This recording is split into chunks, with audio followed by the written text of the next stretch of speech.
Swami Samarth. Shri Swami Samarth.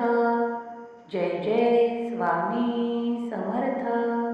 Shri Swami Samarth. Jai Jai Swami Samarth. Shri Swami Samarth. Jai Jai Swami Samarth. Shri Swami Samarth. Jai Jai Swami Samarth. Shri Swami Samarth. Jai Jai Swami Samarth. Shri Swami Samarth. Jai Jai Swami Samarth. Shri Swami Samarth. Jai Jai Swami Samarth. Shri Swami Samarth. Jai Jai Swami Samarth. Shri Swami Samarth. Jai Jai Swami